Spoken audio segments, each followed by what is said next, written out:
Hello, Noel. How are you? Hello, Jake. Hello.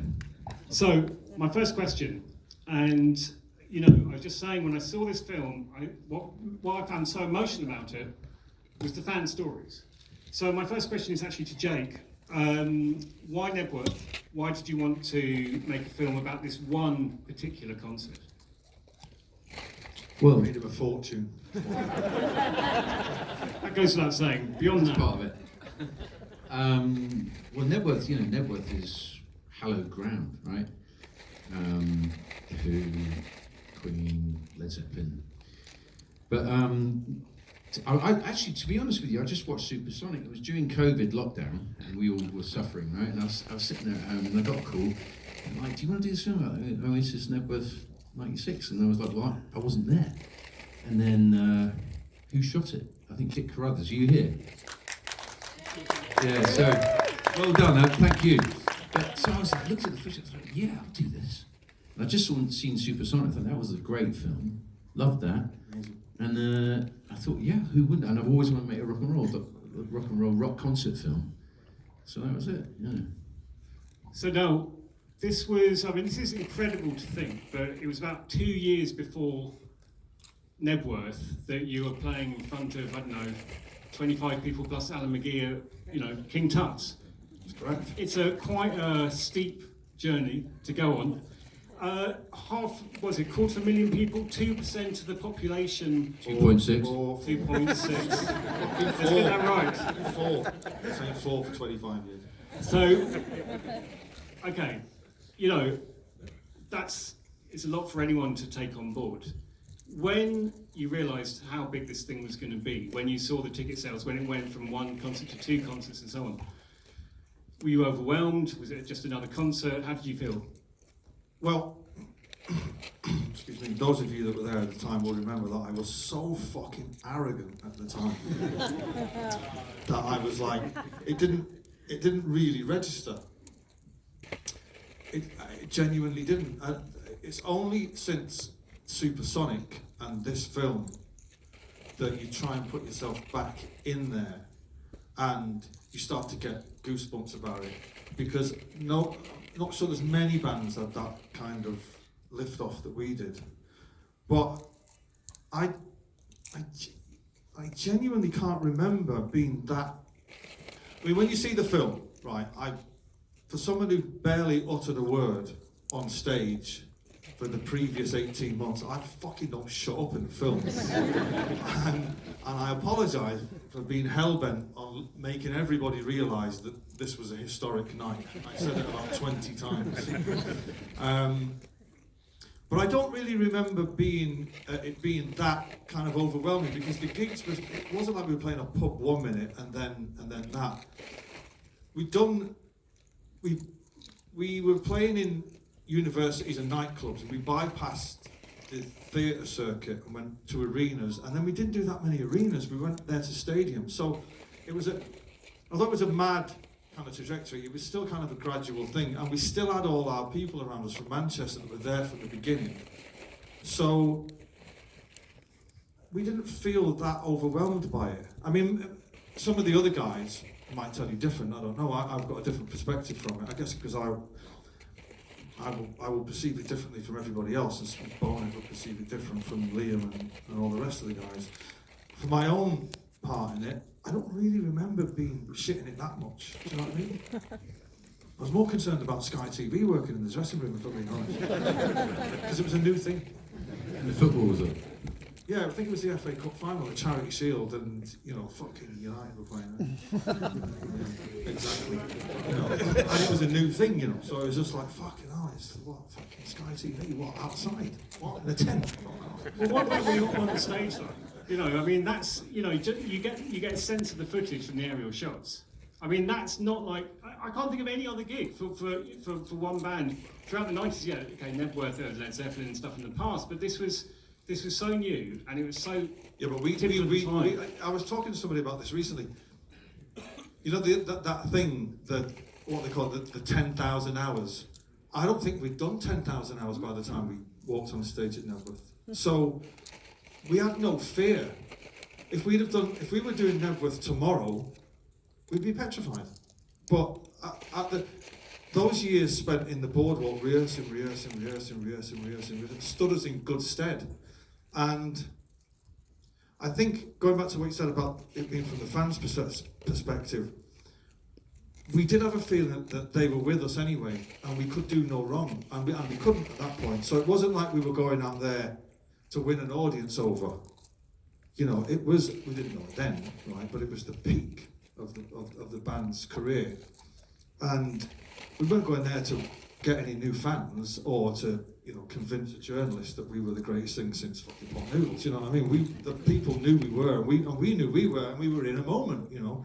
And we went with it, you know. And it wasn't until later years that we'd have to prove ourselves all over again, and whether we did or whether we didn't is debatable, I guess. This is a question for both of you, but when I was watching this film, I thought this was a bigger story. It's about Oasis, it's obviously about the fans, but it's also about a period in history. That's what I felt now. You know, it was a very celebratory period in British history. You know, we're just coming into the new Labour years. It hadn't quite happened yet, but suddenly it felt like it was possible for working class guys from Manchester to do this incredible thing and to take all the fans with them. I'm interested to know what Knebworth represents for you now, looking back, and this is a question to both of you, whether you think it's got a bigger... I'm going to waffle on for ages about this, so you better start now. You just said it. It's the voice of the generation. Actually, his lyrics were the voice they were playing to. Right? They suddenly felt heard. Right? Young. Yep. I felt that at that time, everybody that was anybody was around about my age, and Thatcherism was on its way out. We didn't know it, but it was. There was a young guy called Tony Blair that was about to come and sweep it all away with the will of the people. You know, we had Prince Nazim Hamed. He was this flamboyant little Muslim kid who was just fucking laying waste to everything. He didn't give a fuck. And, you know, Kate Moss and Damien Hirst, you know, Oasis, you know, and New Labour and Blur. Hulk, yeah, you know, Irving. Everybody seemed to have come from the bleakness of the late 70s and 80s and had done something with their lives.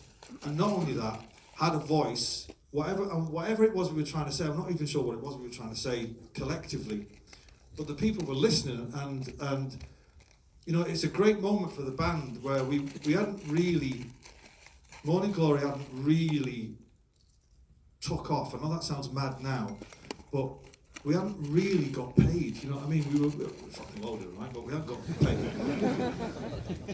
You know, the fucking chimps hadn't turned up, and tigers and fucking nonsense. The good stuff. Fur coat.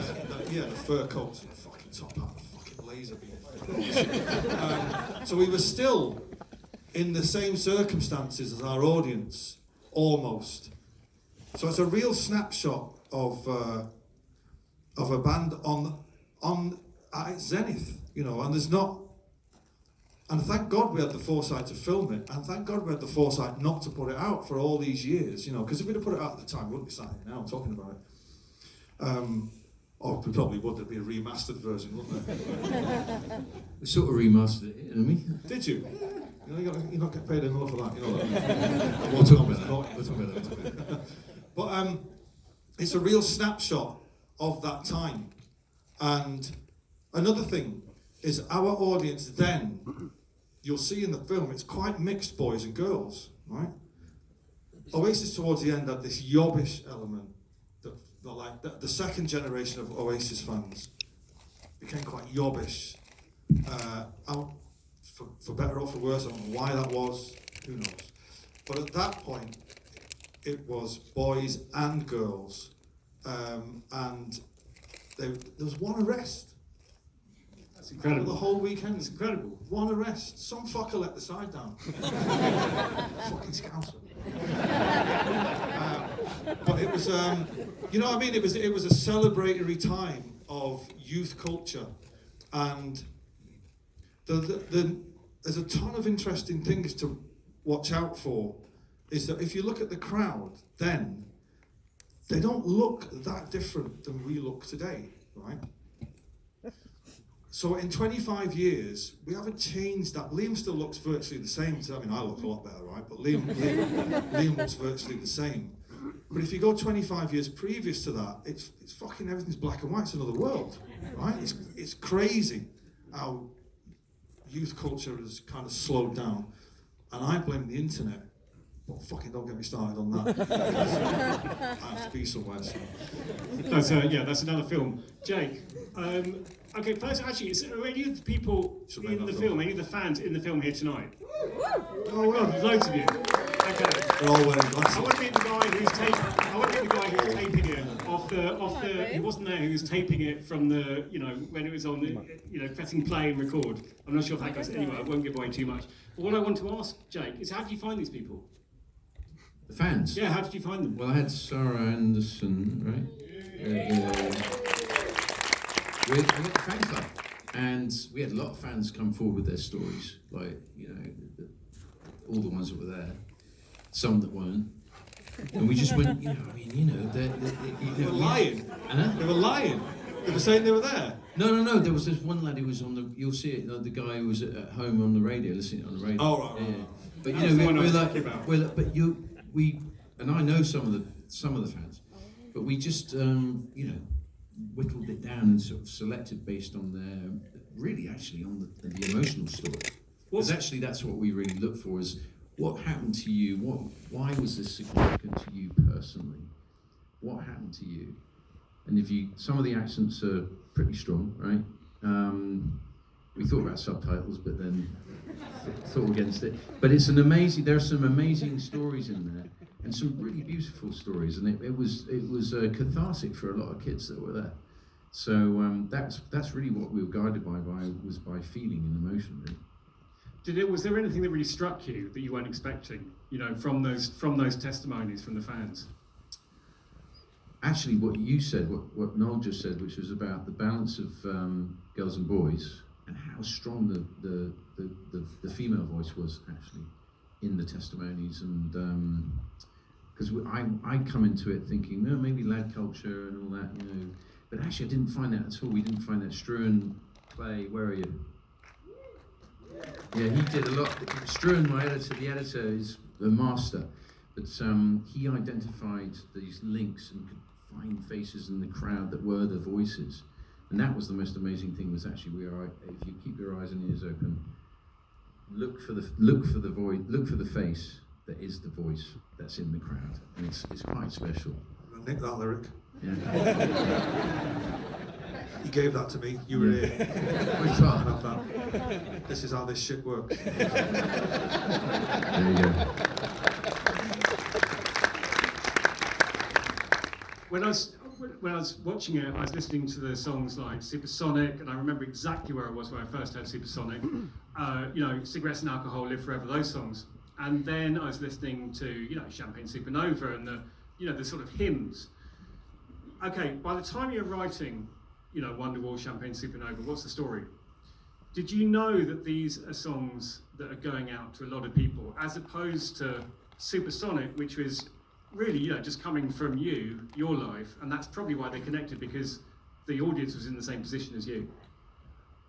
No, the short answer is no. If I'd have thought, I've said it many times, if I'd have thought writing Don't Look Back in Anger, which I can't even recall writing it, but if I'd have thought the night I was writing it, what it would become, I'd still be fiddling with it now, because how could it ever live up to what it's become?